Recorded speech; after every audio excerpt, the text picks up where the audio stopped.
welcome. We are here with our podcast, Let's Talk Business, with Tri County Regional Black Chamber of Commerce.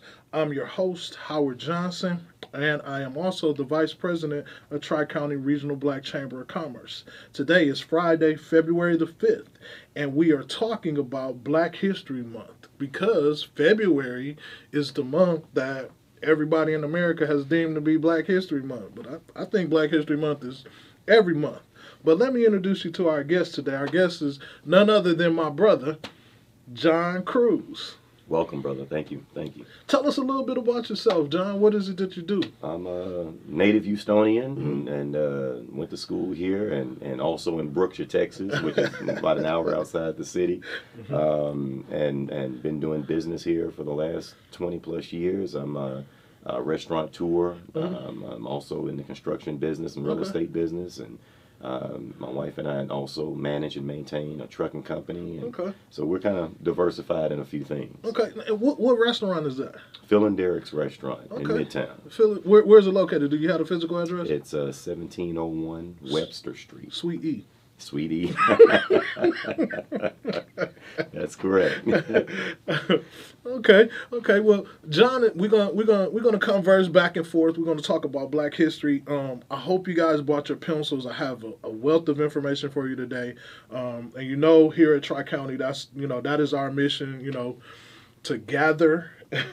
We're committed to acquiring and disseminating valuable business information, resources, and tools for member firms to achieve entrepreneurial parity and economic prosperity in the region and internationally. First off, let me go ahead and thank our President Club members and sponsors, which is Amico Federal Credit Union, Enlightened Enterprises, and also Southwest Airlines. Those people support us. They're the reasons that you hear us on the podcast here. They support us, and we're always looking for sponsors. We're always looking for people to sponsor. If you're interested in becoming a sponsor, please feel free to contact us at 832-875-3977. Again, that's 832-875-3977. Or you can go to Tri-County Regional Black Chamber of Commerce.org. We have a bunch of strategic partners. We're always looking for new members. I always plug this. If you're in business, this is a great place to be. If you're Black in business, this is the only place to be. No, I'm just kidding. There are a lot of great places to be if you're Black and in business, but, who better to be with than people who, understand you. And for me, I just speak from my experience. Joining the chambers for me was something that totally changed how I looked at business. It helped me to understand business. And I don't speak for everybody, but John can chime in. When you understand what it is that you're doing, it makes it a lot easier. It's paramount. It's paramount. I mean, business in general throws so many fastballs at you. And the more the more resources that you have access to, the better equipped you are to handle some of the things that are going to be thrown at you. Let me ask you a question. What got you started in business? What made you say, you know what, entrepreneurship is the way for me? I couldn't find a job. And so I was a mortgage loan officer working for big banks at the time, and none of them wanted to pay me what I thought that I was worth.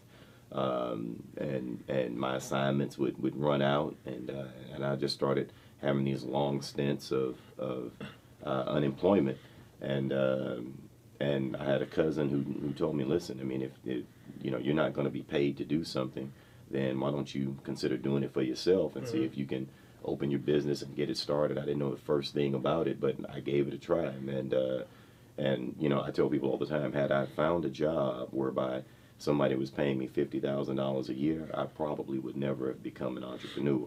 So the best thing that happened for me was that nobody saw that much value in what I put out. So and thus I had to open up a business and learn how to be successful. Yeah, that was your blessing and your curse at the same blessing time. And a curse at the same time. What I tell people, for me, I just tell them I was unemployable. I was unemployable. There was not a job that I could stay at, because and it had nothing to do with me and how I interacted with other employees. It had a lot to do with how people interacted, with me once they met me, once they saw, okay, this young brother is moving ahead.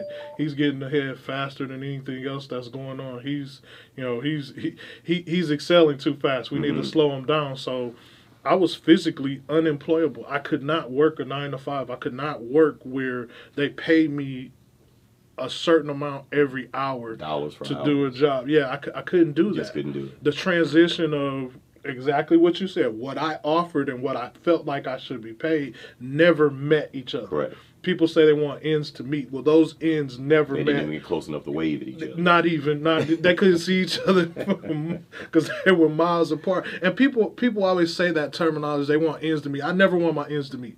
I never want them to meet. I always want them to be so far apart that the capacity inside never allows them to meet. I do understand. Yeah. So today we're talking about, this whole month is Black History Month, and we're doing a very big tribute to Black History Month. And our motto for Black History Month this year is history made, but also history in the making.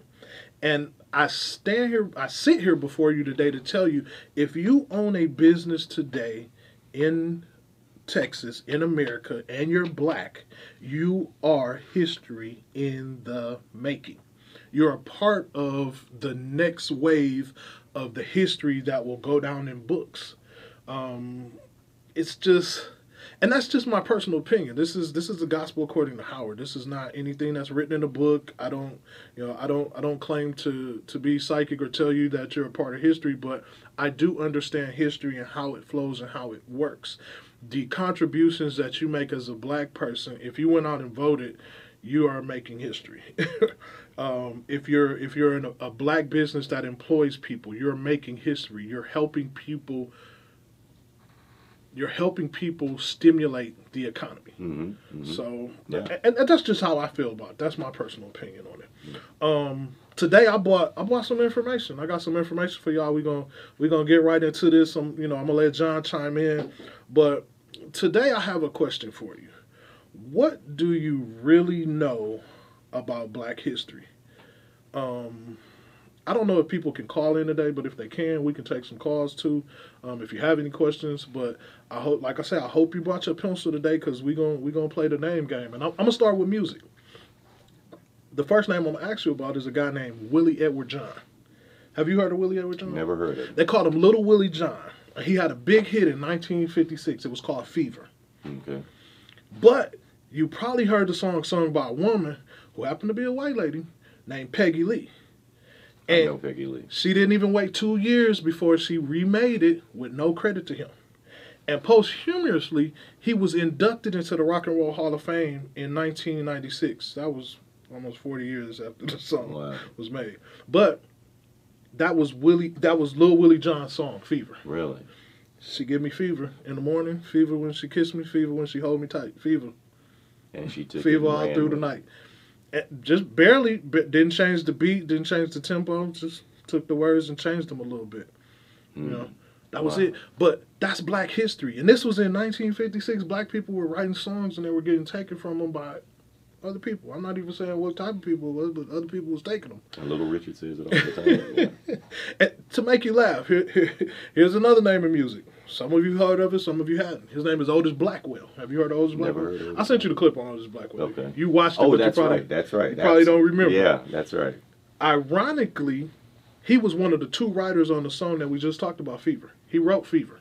He wrote Fever for Little Willie John. Wow. Yep, he wrote Fever for Little Willie John, him and another man, and Willie John sung it. He also wrote some other stuff. Maybe you heard this, Great Balls of Fire? Mm-hmm, by Jerry Lee Lewis. Otis Blackwell wrote the song. Interesting. Breathless, Jerry Lee Lewis. Yep. Otis Blackwell wrote the song. I'm going to make you laugh. Don't Be Cruel. Yeah. He wrote that as well. All Shook Up. All Shook Up. Return to Sender. Wow. Otis Blackwell. And he's not getting the credit for it. Not he did later on. He did a couple talk shows. I think the clip that I ended up sending you was from a talk show when he was sitting on there talking about it and talking about he never met Elvis Presley. He was born in 1931 and he died in 2002. But he was like, yeah, I wrote those are all my songs, but I've never met him before. Never sat down and had a conversation with him. You know, I know he know who I am because I wrote the songs, but you know, I don't know him. You know, not personally. Yeah. You know, and I started with music, you know, for a reason. I wanted you to be able to watch the transition and the transcension. Transcension is a cross section along a long axis that is divided by cutting.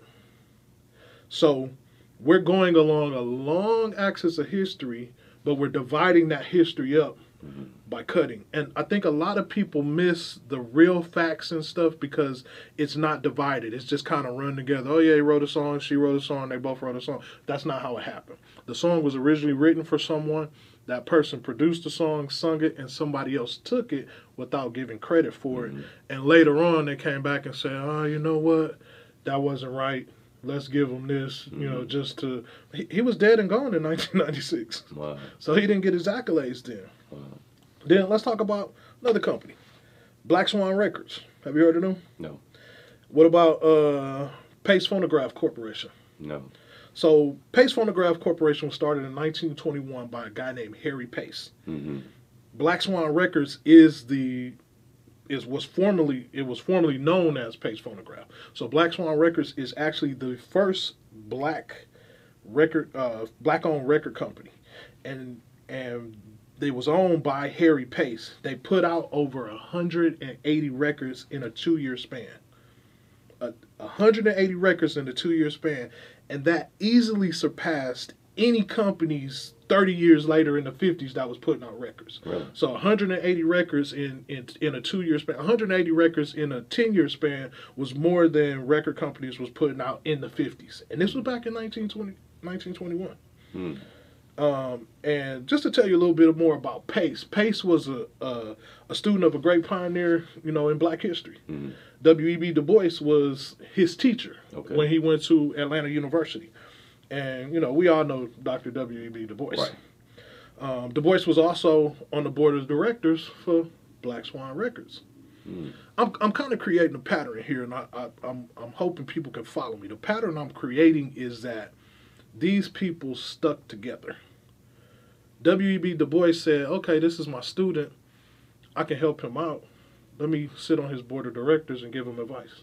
Even after college, it was like, he didn't look down his nose at this guy and say, oh, you know, I used to teach you. Why would I come help your business? Unfortunately, that happens a lot in today's society. People don't look down and pick up. They look down and just watch. You know, people don't. Why do you think that is? I think it's a condition. I think we've been conditioned to stump out the competition or what we think is competition rather than help or form some type of camaraderie where we're unified and we both can increase our capacity by aligning and helping one another.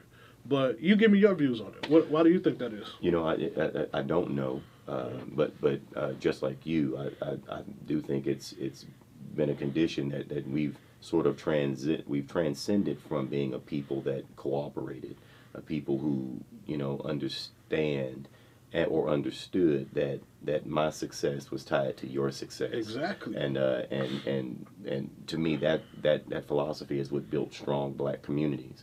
And somehow you know, you fast forward to today's generation, and it's kind of like an all or every man for himself ideology. And you know, and to me, with that ideology, you do have a few outliers, you do have a few standout stars, but the whole suffers more greatly because we don't have as many people that are getting bites at the apple if we're not cooperating. And to me, cooperation is key. Yeah, I think unity, being united, and unity is a lot.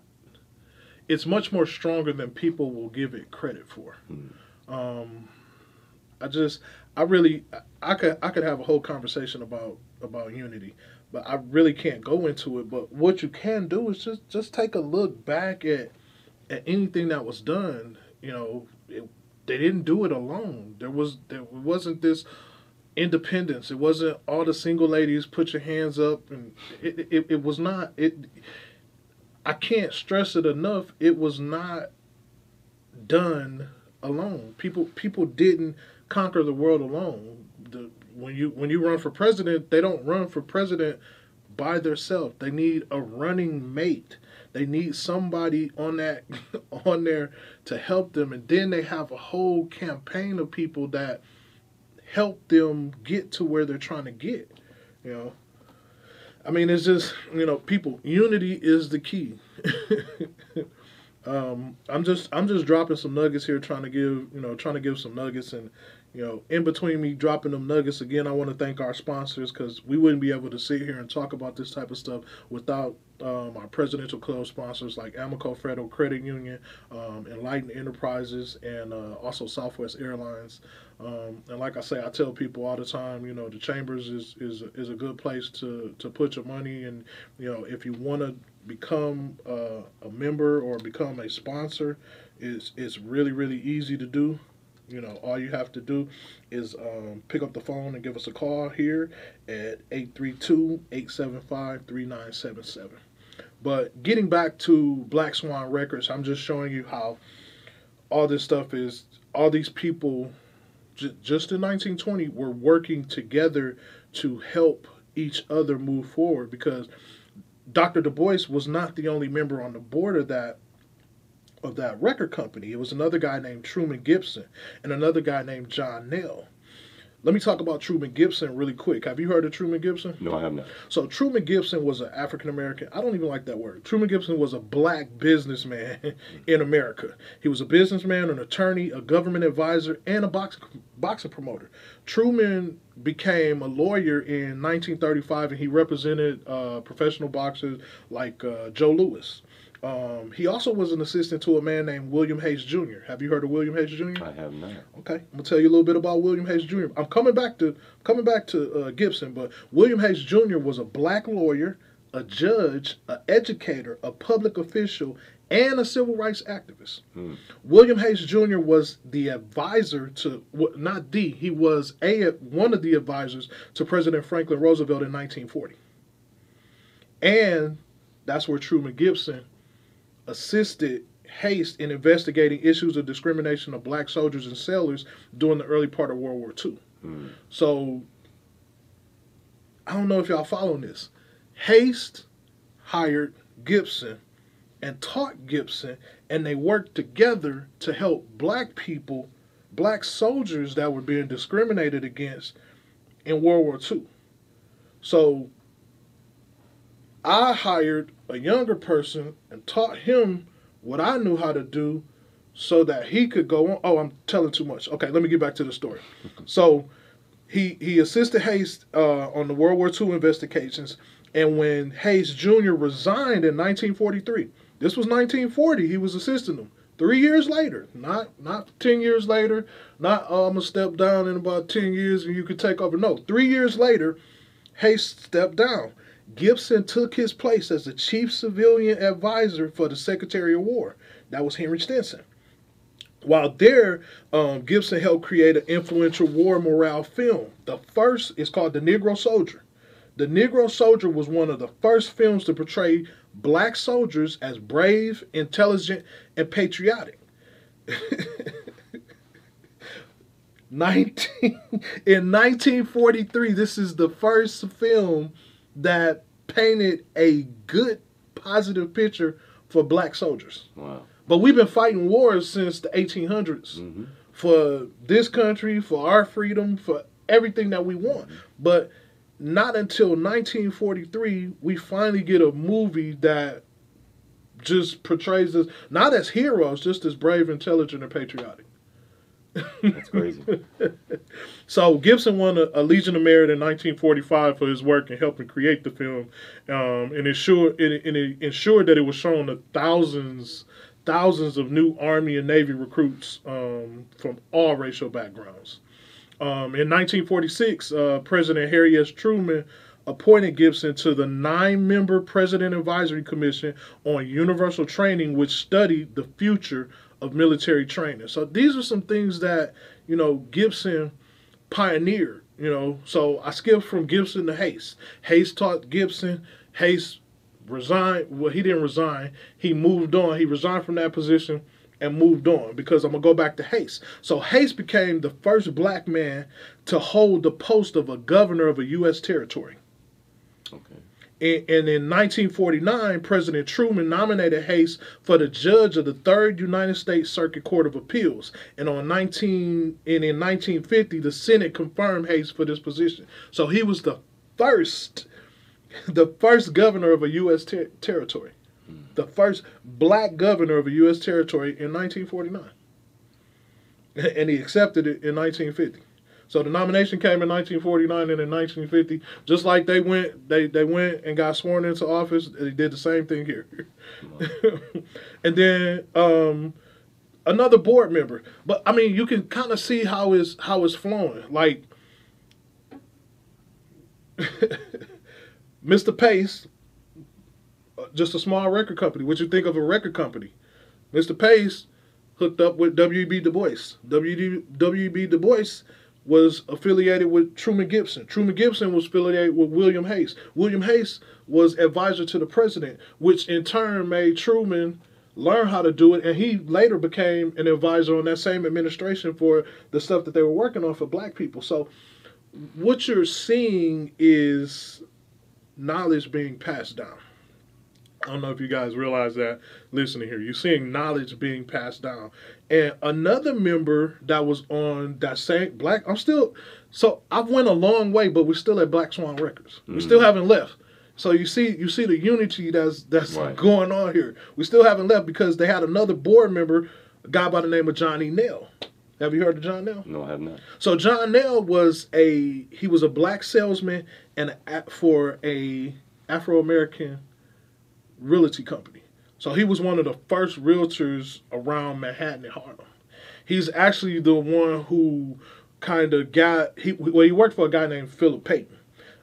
Philip Payton was what they would consider a real estate broker today. Okay. And then Nail was one of the real estate agents, but he helped a lot of black homeowners and businesses. I mean, he helped a lot of black people become homeowners and business owners, and he also helped them relocate from Manhattan to Harlem. When they were moving from Manhattan to Harlem, he was like, okay, this would be a good spot for black people to move to. So he helped with that relocation, man. It just, these guys, and if you look at the different walks of life that sat on the board of a small black-owned record company. With all the talent that was sitting on this board. You got a realtor. You have W.E. Du Bois, who was a doctor. You have Truman Gibson, who was a lawyer and a politician. And then he's connected to Hayes, who's connected to the president. So you have someone sitting on the board of a small record company that can walk into the White House and eventually get a conversation with the man who controls the country. Mm-hmm. That type of power existed in the black community in the 1920s, the 1930s, the 1940s, even the 1950s. You see, Hayes Jr. was elected to as the judge of the third Circuit Court of Appeal in 1950. So that type of power existed in the black community, but there was a form of togetherness. Even when there was disagreement amongst each other, there still was a respect and a unity that did not cause division. Mm-hmm. And disagreement does not dictate division. Mm-hmm. Just because you disagree with someone doesn't mean that you have to divide totally from that person. There are things that can be talked about. You can have conversations. For the sake of unity, we can disagree, but we don't have to divide. Mm-hmm. And I see a lot of division amongst some things I just don't be wanting to say, because people look at me different. But I really, it doesn't matter how a person looks at me. I see a lot of division in the black community now. But And some of which stems from just simple disagreement. Yeah, And exactly. to your point, just because we disagree doesn't mean that we have to divide up and go our separate ways. Yep. I mean, you take a football team. I'm sure that every player on the field doesn't always agree with the play that's being called, but they still work their butts off to execute Exactly. as perfectly as possible. Yep. And I think we can learn something also from what the lesson that you're given. Is the power of a strong board to your company, and most of the small business people that I know, don't ever think about a board of directors. They never get a consortium of talent that can all advise and push the overall agenda for the company or corporation. Yeah. So what's the importance of having a board of directors? Just that, if my business is going to be take Black Swan Records, if my business is going to be making records and getting these records into communities where people are going to purchase these records, getting my records across state lines, getting my records into other markets, I need to have a cooperation of people that can make that thing happen. And just like you just said, you got a guy on the board that can get an audience with someone in Congress, an audience with someone in the White House, an audience. So your board is a group of individuals, a network that is pushing the agenda for the company, and making sure that the officers are the right type of talent to push and work in that corporation. See that y'all guys, y'all getting some good information here today. I hope you got your pencil. A lot of people say this doctor's name and just, say it W.E.B. Du Bois. But does anybody know what W.E.B. stands for? You know what it stands for? No, I don't. William Edward Burghardt. Really? William Edward Burghardt. So Burghardt was his mother's family name, which he kept, and Du Bois was his father's family name. And I was just talking about disagreement. I'm going to name some names. I'm going to name two names of people he disagreed with. Okay. And it may shock you. One of them was Booker T. Washington. Yeah. Him and Booker T. Washington had a disagreement. Didn't see eye to eye. Yeah. They had a disagreement. But people's opinions change. And I say that because Dr. Du Bois changed his opinion on a couple things over the years. He pushed different policies. He didn't want segregation and separation. He didn't want a few things in the beginning, and then right around 1934, he was pushing a separate but equal policy. He did agree that blacks should be separated, but they should still be equal. Mm-hmm. So, people's opinions change, and what people look at change. Like Booker T. Washington's motto was, "We will take the lesser jobs. We'll take the lesser jobs and make money. We'll take the labor jobs that other people won't take, and we'll make money, and we'll strive, and we'll prosper that way." Well, W.E.B. Du Bois didn't agree with that. He's like, why should we have to settle for lesser jobs that we're overqualified for? Mm-hmm. So, that was their little argument. And then, he also disagreed with Marcus Garvey, better known as Black Moses. Mm-hmm. But Marcus Garvey has some radical opinions that, a lot of people didn't agree with. Like, Marcus Garvey met with the Ku Klux Klan because he felt like that they were on they wanted the same thing. They wanted separation of races, but they wanted, equality. So Marcus Garvey wanted the blacks to be separated from the whites, but he still wanted the blacks to be treated as if they were people and human beings, and given the respect that they were due because of what they've accomplished, what they could do. So a lot of black people didn't agree with him sitting down with the Ku Klux Klan. Right. And then let's talk about something that a lot of people don't really talk about. Do you know who the first presidential candidate was in, let's say, the 20th century? The first presidential candidate of the 20th century. I'm not even gonna make you work that hard. His name was James W., better known as Jim Ford. He ran for vice president of the United States. He actually ran under the Communist Party USA in 1932. He also ran again in 1936 and again in 1940. He was a party organizer. He was born in Alabama, but he lived in New York City. So That's a nugget, people. James W. Jim Ford was the first black man to run for presidency. It was vice president, but he was the first black man in the 20th century on that ticket. And we talk about, we talk about the different companies, the different groups. Like you have the ANLC, which is the American Negro League Congress, and the American Negro League Conference is all you hear about is the NAACP. You hear NAACP. You got a couple other acronyms that you know about, but here are some that you may not have heard of. Like the ANLC was established in 1925 by the Communist Party. The Communist Party, and it was a vehicle for advancing the rights of black people, and it was propagandizing, for communism within the black community and recruiting black people as members of the party. So they were the ones who endorsed Jim Ford for for vice president. But he wasn't the first black president. A guy by the name of Frederick Augustus Washington Bailey. But y'all know him as Frederick Douglass. He was nominated for president not once, but twice, 1848 and 1888. But what you may not know is that he was nominated for vice president again in 1872, being the running mate of a lady named Victoria Woodhull. But that's just a couple. Shirley Chisholm. Yep. Jesse Jackson, Al Sharpton, Lenora Fulani. They all seek nominations. Some received them, some seek them. So I'm not saying that they were on the nomination, but Lenora is actually a doctor in developmental psychology, and she ran in 1988, making her the first woman and black woman in the U.S. to access the ballot in all 50 states. So in 1988, a black woman accessed the ballot in all 50 states. She was the first to do that.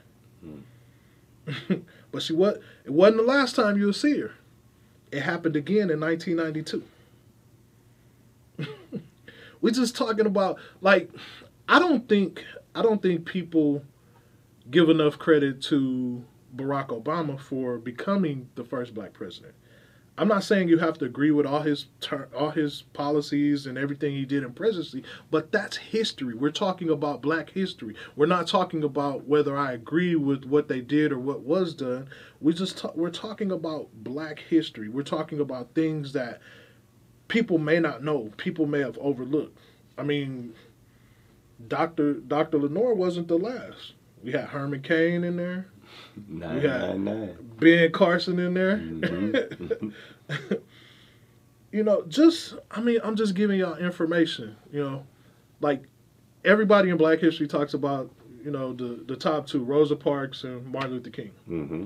But here's some information. I'm gonna tell you about a lady named Joanne Robinson and a lady named Mary Fairbanks. It's an organization called WPC. And that organization was dedicated to inspiring African Americans to rise above the level of mediocrity that they have been conditioned to accept. They also inspired them to fight juvenile delinquency, increase voter registration in the black community, and to improve the status as a group. The WPC was developed as a women's involvement in civic affairs, and they also worked towards the blacks to vote and helping women who were victims of rape. Well, in 1949, Ms. Joanne Robinson was verbally attacked on a bus by the bus driver for sitting in the front, which was the whites only section. But the section was empty at the time she sat there. And out of fear that the incident would escalate to, from verbal to physical, she just, got off the bus. But when Robinson left the bus, her response to the incident was to attempt to start a protest and boycott against bus segregation in Alabama. Rosa Parks happened in Montgomery, Alabama in 1955.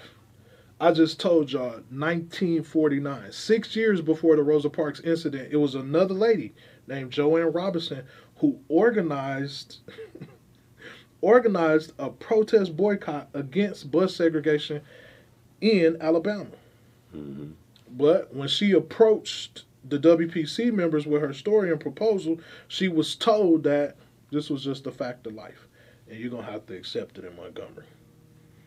Mm-hmm. But after Rosa Parks was arrested, in the late 1955, she she spoke to Rosa Parks, and Rosa Parks, that night that she was arrested, she asked Rosa Parks if it was okay for her to proceed with the boycott. And that's how the boycott proceeded, because Miss Joanne Robinson, who had started it 6 years before, got with Miss Rosa Parks, who had already was in the limelight and was having, seeing publicity because Dr. Martin Luther King came down.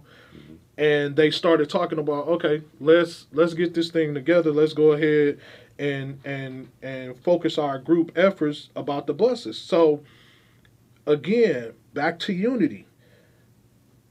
It wasn't just Rosa Parks, Joanne Robinson, and Martin Luther King. It was actually 3,500 other people. They did 3,500 handouts for the boycott of the bus, and 5,200 people participated in that boycott in 1955. Mm-hmm. So if you listening to the numbers, it wasn't 2 people, 3 people, 10 people saying we shall overcome. We got to march. It was 55 people who made an organized boycott against a system that they didn't agree with. And guess what happened? Things changed. The whites only section in buses went away. Mm-hmm. So let's talk about this other guy. Mm-hmm. I like him. I think he's a good guy. He gave a great speech in 1963 at Washington. His name is Martin Luther King. Everybody talk about Martin Luther King and the March on Washington. They should say marches on Washington, because 1963 was not the first one. It was actually the third one that was planned. And they were all spearheaded by one man. One man spearheaded all of the marches on Washington. His name was Philip Randolph. Yep. I mean, in 1963, in the wake of the violent attacks and civil rights demonstrators in Birmingham, that built up for the march on the Capitol. But Randolph was planning a march for jobs, and King, with his Southern Christian leadership, was planning one for freedom. So the two groups decided to unite or merge. It says merge on my paper, but I just use unite just to give y'all something, into one mass protest. And that spring, Randolph and his chief aide, a guy named Bayard Rustin, planned a march. And it would call for fair treatment and equal opportunity of black Americans, as well as advocate for the passage of Civil Rights Act, then stalled in Congress. So they had Civil Rights Acts that were sitting in Congress that were getting no headway. President John F. Kennedy wanted to meet with them before the march. Right before the march, he said, I got to meet with y'all. We need to talk. I think this going to end in violence. I got a fear that it's going to end in violence. It's ill times. Franklin King and the other leaders insisted that the march should go forward. And that's where you get King telling the president, where it says, frankly, I have never engaged in any direct action movement which did not seem ill-timed. Mm-hmm. That's what he told President Kennedy. But we can go back to the first march. In 1941, Philip Randolph, head of the Brotherhood of Sleeping Car Porters and elder statesmen of the Civil Rights Movement, had planned a mass march on Washington to protest black soldiers' exclusion from World War II defense jobs and New Deal programs. On the day of the event, same thing John F. Kennedy did with Martin Luther King. President Franklin D. Roosevelt met with Randolph, and he agreed to issue an executive order forbidding discrimination against workers in defense industries and government, and establishing the Fair Employment Practice Committee to investigate charges of racial discrimination. In return, Randolph called off the planned march. This is 1941. This is 22 years before 1963. In the mid 1940s, Congress cut off funding to the FEPC.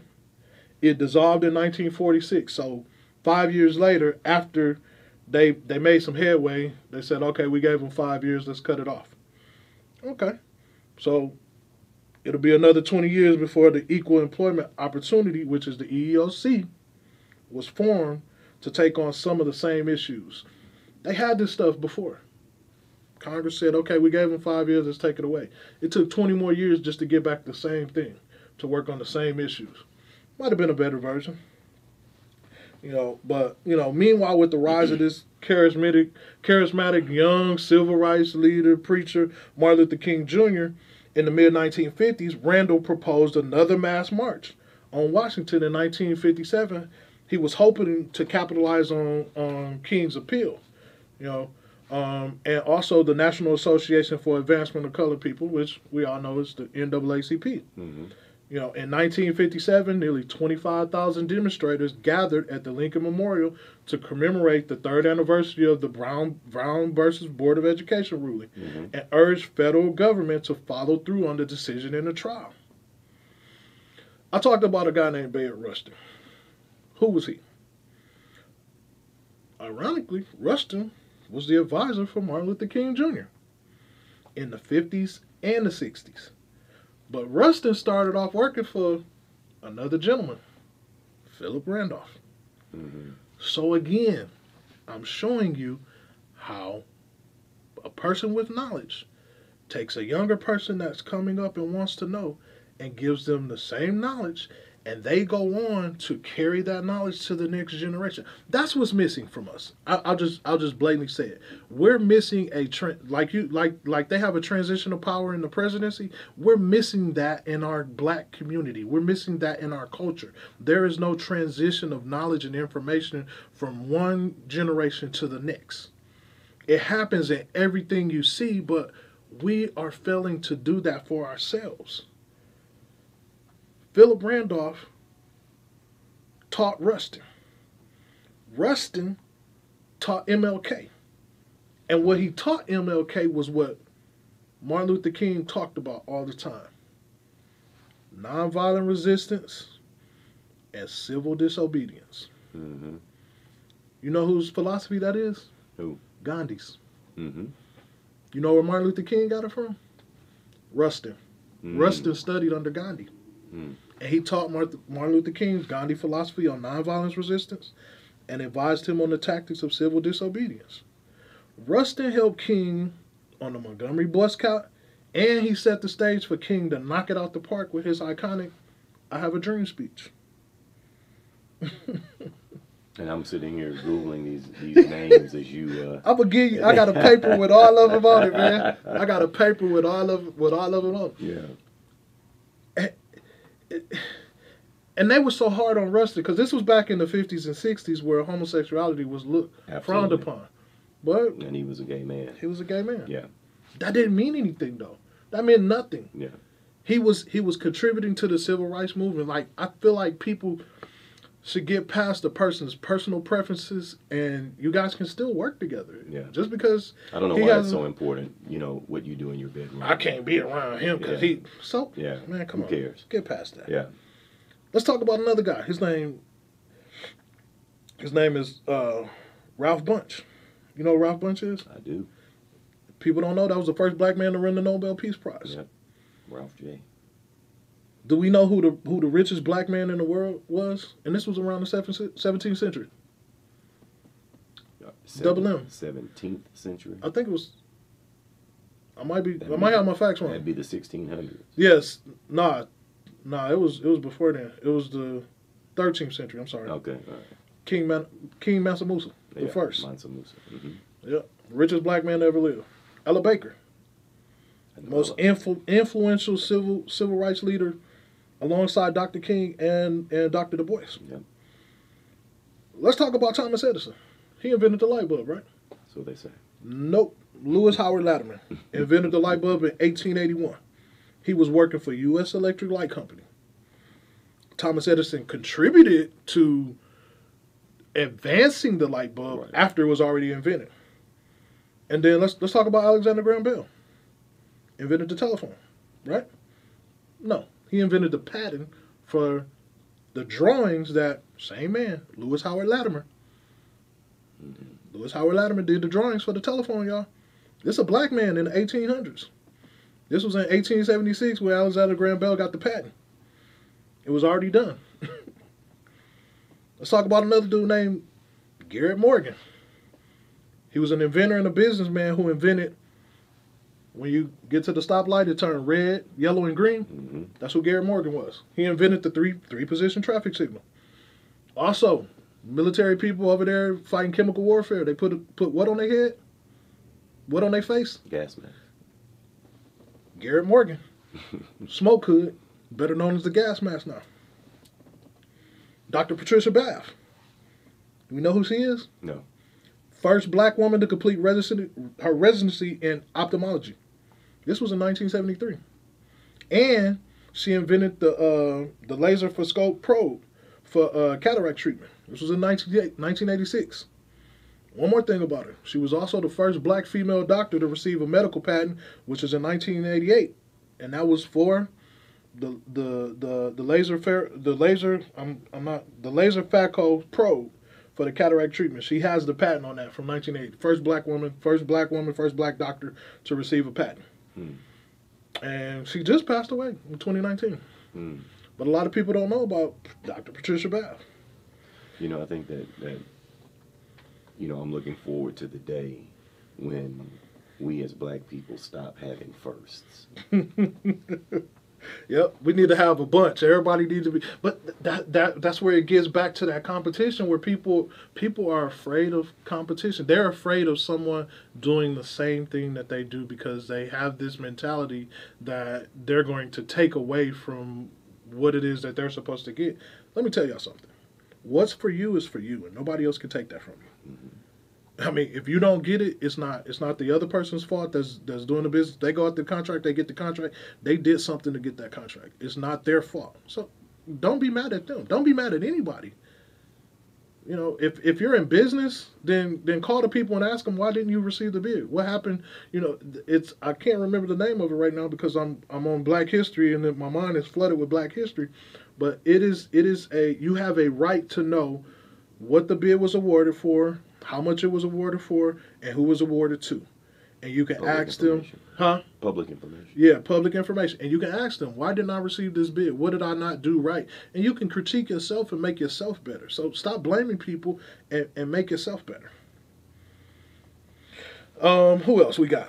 Mary Jane Seacole. She was born in 1805 and 1881. She was a black Jamaican British nurse.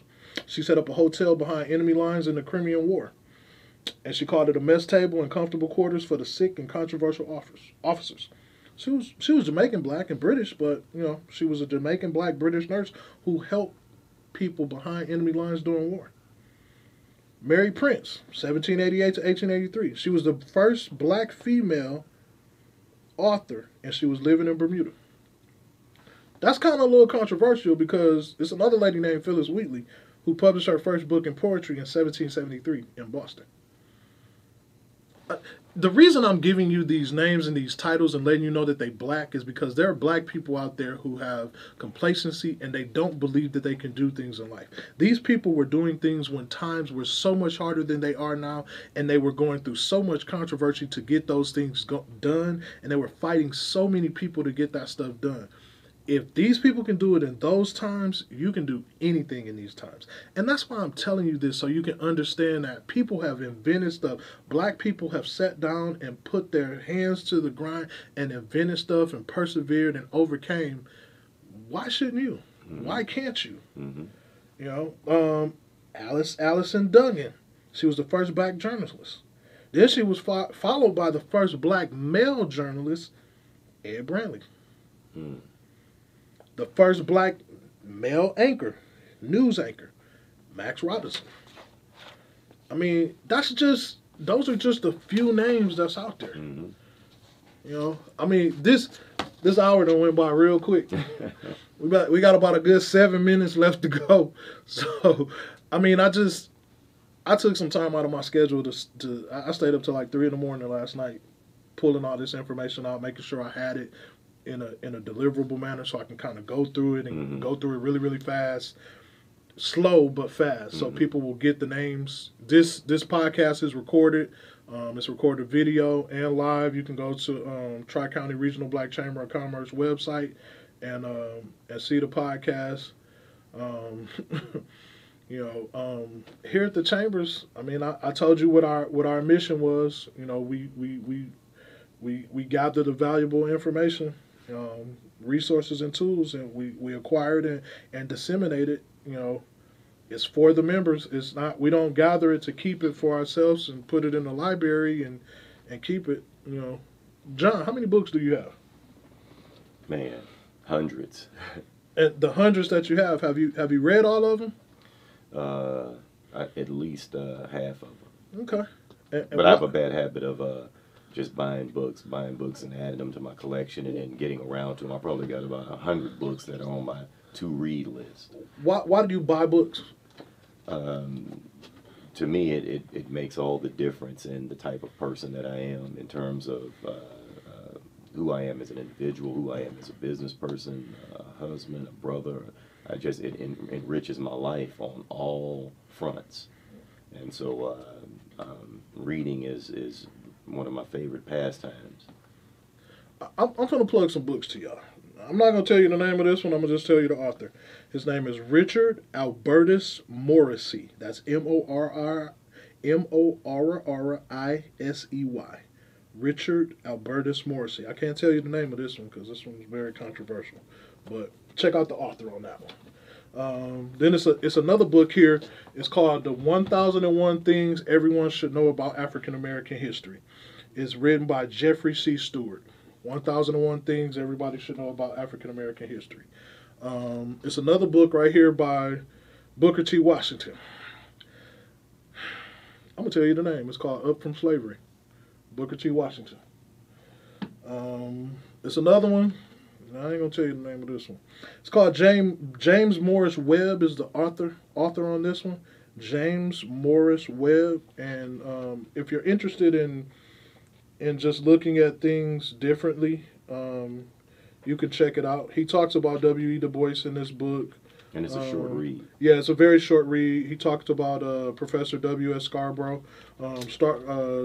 W.S. Scarborough headed the classical department at Wilberforce University in Ohio.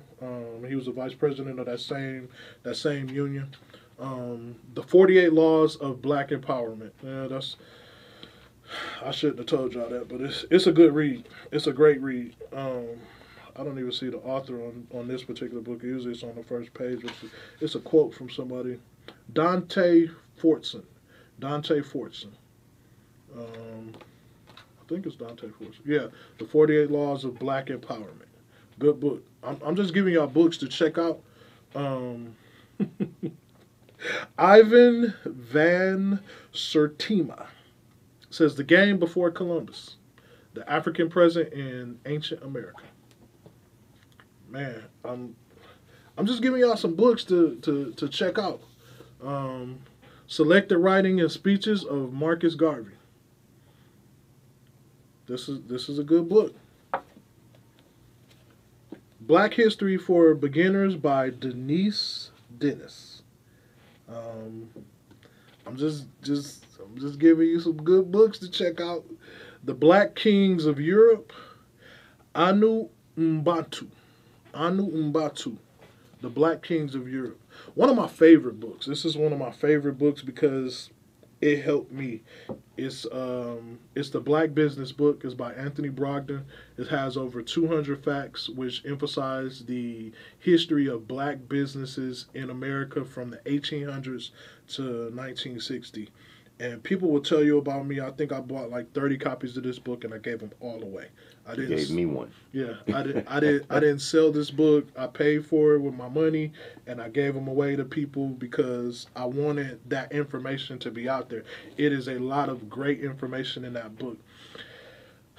And this last one says, investigate the science of self. Hashtag science of self.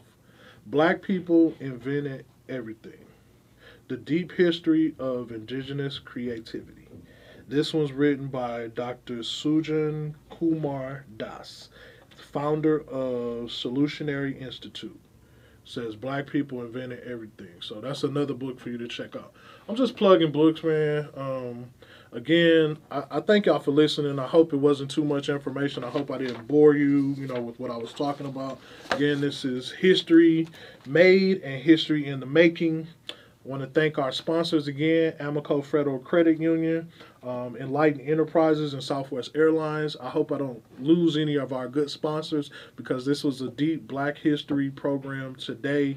I went a little deeper than I normally do. You may have heard some of my personal opinions, which I normally don't put on this platform, but today was a educational piece. Not only for me, but it was fun because I got to give out a lot of information that I would love to share on any point in time. I'd love to have conversations about on any point in time. Again, this is just my personal opinion. This is not a reflection of Tri-County Regional Black Chamber of Commerce. We want to thank GMT Radio once again. Nice, they call him nice for a reason because he's nice with it. Go and download the app, GMT Radio, www.gmtradio.com. You want commercials, you want videos, podcasts, television, anything you're trying to do in the world of broadcasting. Nice of them do. They do live broadcasts. They come out to your location, set up shop, do live broadcasts. They've done them for us. Great people, Black-owned business, just totally solid guy, all around professional. This is where we do our podcast. What you're looking at today is a product of GMT Radio. So we thank them for all their help and support. Again, Tri-County Regional Black Chamber of Commerce, Let's Talk Business. John Cruz. Tell them where to find you at, John. You can find me at Phil and Derek's, and the restaurant is open 7 days a week. It's located at 1701 Webster Street, and we do live music Wednesday nights through Saturday nights. And the comedy? And we do comedy as well on Friday and Saturday, and that's comedy is in the lounge, and we do live music in the actual dining room. And the comedy show is pre-sale tickets only? Yeah, and you can get your tickets at www.philandericks.com by clicking the comedy link. And again, I'm your host, Howard Johnson. This Friday, February the 5th, y'all get ready. Valentine's Day is right around the corner. Yes. But I thank y'all for tuning in. I really appreciate the opportunity to get this information out to you. Once again, like I say, if you're looking for membership, you're looking to start a business, that's really what we're all about here at Tri-County. You're in business for yourself, but not by yourself. And like I say, it was just a lot of information. If I missed something or forgot something or forgot somebody, please blame it to my head and not my heart. Once again, I thank y'all. Tune in for next week. Next week, we're still on Black History. I don't know if it'll be as in-depth next week, but I definitely will have some nuggets for you. We don't know who our guest is going to be, but I'm pretty sure I'll be hosting. So I tricked John into getting here. I didn't tell him I was going to do all this talking today. So I was like, yeah, you come on, man, be on there with me and talk. But I did a bunch of talking today. So, but thank y'all. We signing out.